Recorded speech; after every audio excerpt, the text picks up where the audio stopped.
I denne serie kommer vi til at tale om marxismens mennesker. Jeg vil tage et dybere kig på forskellige vigtige karakterer gennem socialismens historie. Vores fokus kommer til at være på folk, som er vigtige for dansk marxisme eller international marxisme generelt. Jeg har planer om at flette denne type videoer ind mellem de andre mere emnespecifikke videoer, og at introducere vigtige personer, som de løbende dukker op i videoerne. Det er netop derfor, at vi i dag skal tale om Engels, der jeg lige har lavet en video ud fra kapitel 1 af hans pjece, Socialismen, utopisk og videnskabelig. Friedrich Engels var Karl Marx' højre hånd, som hjalp med at skrive de fleste af Marx' kendte værker, og selv skrev utallige af marxismens klassikere.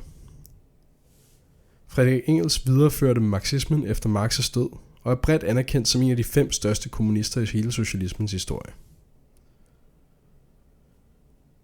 Nogle akademikere har i nyere tid forsøgt at bygge en mur mellem Marx og Engels, hvor de maler Marx som moderat og Engels som forvirret og ekstrem. Det kunne ikke være fjernere fra virkeligheden.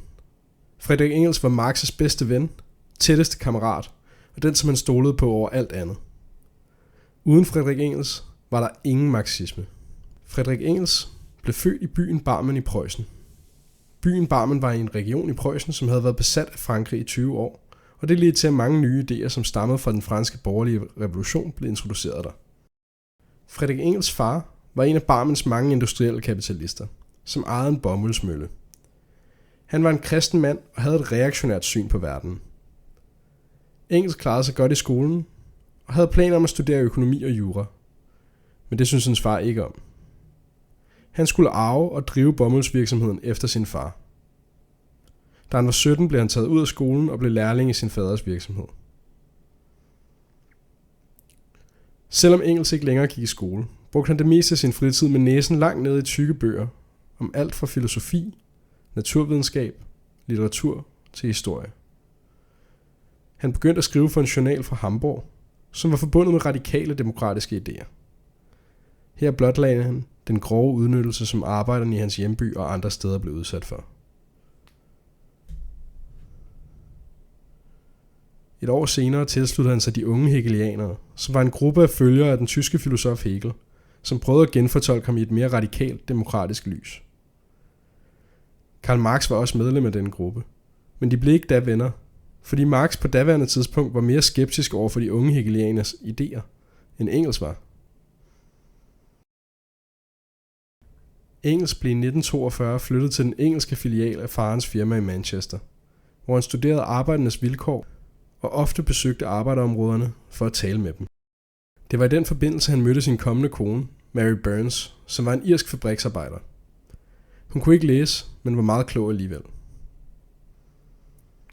Engels skrev ekstensivt om forholdene for de engelske arbejdere, og det udmundede sig i værket Forholdene for arbejderklassen i England, 1845. Engels studerede også socialistiske teorier og økonomi i den tid, og det var hans artikler om disse emner, der fangede Karl Marx' opmærksomhed i 1844.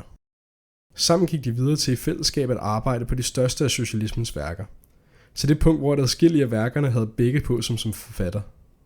Og mange tekster, som var udgivet af den ene, var i stor grad skrevet af den anden, eller havde kapitler skrevet af den anden. Det er også derfor, man i dag ofte udgiver deres samlede og udvalgte værker i et fælles sæt, for eksempel Marx og Engels udvalgte værker. Jeg vil ikke gå i dybden med Engels tætte samarbejde med Marx, da det er mere oplagt at tage i en senere episode. Gennem sit livslange samarbejde med Marx skrev Engels en række mesterværker inden for kommunistisk teori, og jeg vil kort dække et par af dem her, for at give en smag på, hvad han har skrevet om og udviklet. Oprindelsen af familien, privatejendommen og staten. I denne bog studerer Engels samfundene før klasser opstod, og viser ud fra sin samtids arkæologiske fund, hvordan en familiestruktur har skiftet ved forskellige økonomiske forhold. Dette værk er en vigtig hjørnesten i den historiske materialisme, da den uddyber, hvordan menneskelige relationer og institutioner bliver formet af de økonomiske forhold, som produktionen foregår i. Bogen kan siges at være det første værk inden for den proletariske feminisme, da den fundamentalt stiller spørgsmålstegn ved alle sider af kvinders undertrykte position i samfundet, særligt ægteskabet. Hvis du læser om moderne feminister fra 70'erne og frem og når som helst i historien, så vil du se dem referere tilbage gang på gang til Engels og familien, privatejendom og staten.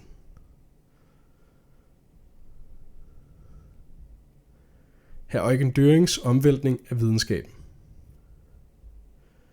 Antidøring blev skrevet som en kritik af en anden tysk socialistisk filosof ved navn Eugen Døring, som var ved at blive populær i den socialistiske bevægelse. Døring havde storhedsvanvid og skrev om alle slags emner, uden at vide forfærdeligt meget om dem. Engels lavede en alsidig kritik af Dørings værker, om alt fra naturvidenskab til lov og socialisme. Selvom Dørings relevans forsvandt kort derefter, forblev bogen en af de bedste generelle forklaringer af, hvad marxismen består af, og er blevet brugt lige siden af kommunister verden over til at oplære folk i marxismens basale koncepter. Jeg kan varmt anbefale den. Socialismen, utopisk og videnskabelig. 3 kapitler fra Antidøring blev taget ud og lavet til en separat mindre tekst, som dækkede emnerne utopisk socialisme, dialektik og historisk materialisme. Den nye lille pjece blev endnu mere populær end teksten den var uddraget fra, og kan findes over hele jorden på alle sprog, da den er let, kort og tilgængelig, og forklarer en god basis af, hvad marxistisk teori består af. Det kommunistiske manifest.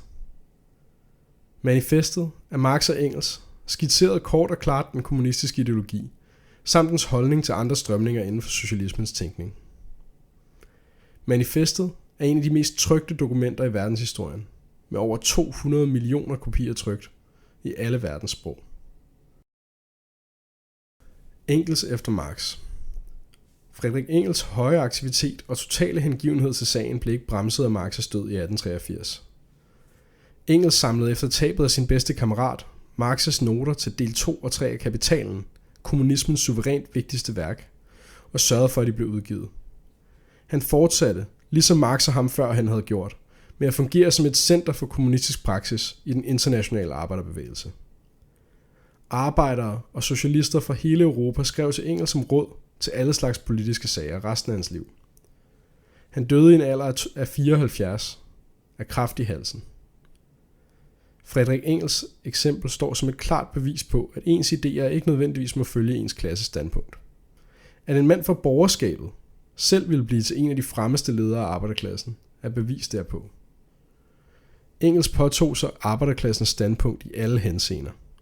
I filosofien, i sin arbejdsstil og i sin kærlighed til revolutionen.